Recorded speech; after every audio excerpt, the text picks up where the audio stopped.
Bonjour à tous. Dans cette vidéo, je vais partager avec vous une histoire inspirante de deux amis, Jules et Adam, qui ont postulé ensemble dans la même entreprise et qui ont été recrutés en tant qu'ingénieurs avec un salaire mensuel de 5 000 € chacun. Dès son embauche, Jules a voulu se faire plaisir sans lésigner sur les moyens.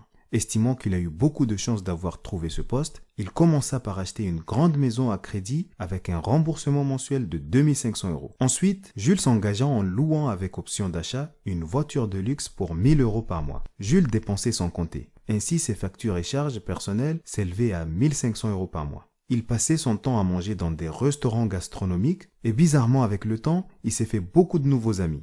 À la fin de chaque mois, Jules devait faire face à une triste réalité. Son compte bancaire était vide. Il n'avait pas le moindre centime. Mais il ne s'inquiétait jamais puisqu'il savait bien qu'il aura bientôt son salaire. Son ami Adam avait reçu une bonne éducation financière car il avait grandi dans une famille modeste. Et l'un de ses objectifs suite à son recrutement était de ne jamais vivre un jour dans des difficultés financières. Alors pour commencer sa vie professionnelle, il a voulu acheter un appartement. Mais il réalisa que ce n'était pas le bon moment car le prix des appartements dans le marché de l'immobilier était à la hausse. Adam finit par louer un appartement de 750 € par mois. Pour se rendre à son travail, il a préféré prendre un abonnement pour ses déplacements quotidiens grâce au transport en commun, qui lui coûtait 150 € par mois. Ses charges personnelles ainsi que ses factures s'élevaient à 350 €. Adam avait décidé d'améliorer son cadre de vie sans tomber dans l'excès. Du coup, il mangeait au restaurant de temps en temps, mais il apprenait aussi à préparer des petits plats chez lui pour faire des économies. Pour se faire plaisir, il s'était fixé un budget mensuel de 250 €.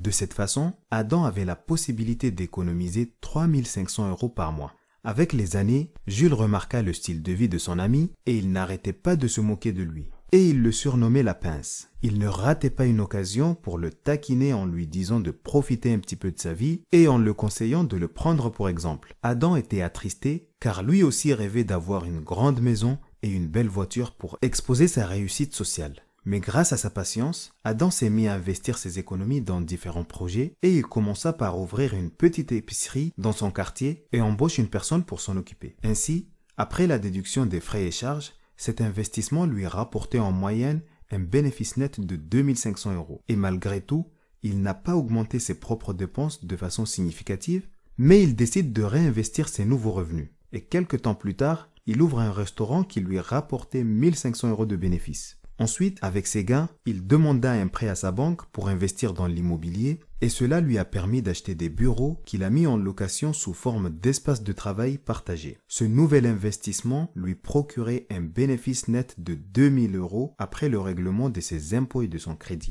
Adam n'a pas arrêté d'investir et quelques années plus tard, il a pu se constituer des revenus qui s'élèvent à 6 000 € par mois. Et brutalement, une récession économique touchant tous les secteurs d'activité finit par attaquer l'entreprise dans laquelle travaillaient les deux amis. Un plan de licenciement économique a été mis en place et 1000 personnes ont perdu leur emploi, y compris Adam et Jules. Face à la situation, Adam était confiant, car il savait que même en perdant son emploi, ses revenus passifs de 6 000 € lui permettaient tout de même d'affronter cet événement ainsi que tous les aléas de la vie. Jules, de son côté, ne comprenait plus rien, car il avait pris conscience qu'il avait tout perdu, mais surtout qu'il pouvait rien faire. Pris de panique, Jules essaya de négocier avec sa banque, mais avec des mensualités impayées et n'ayant pas d'épargne, sa banque rejette sa demande. Il se retrouva du jour au lendemain sans emploi et avec des faibles revenus. Il se rapprocha de sa famille et de ses amis pour pouvoir survivre et il tenta vainement de trouver un emploi. Mais le problème, c'est qu'en temps de crise, les entreprises sont frileuses et n'ont vraiment pas envie de recruter, surtout des cadres touchant des salaires conséquents. Jules s'est retrouvé dans l'obligation de vendre sa voiture qui avait perdu toute sa valeur. Il a mis aussi sa maison à vendre, mais en temps de crise, le marché de l'immobilier repart toujours à la baisse. Du coup, Jules décida de se séparer de sa maison ainsi que de sa voiture en les vendant à prix cassé, sachant que cela ne lui permettait même pas de rembourser tous ses crédits.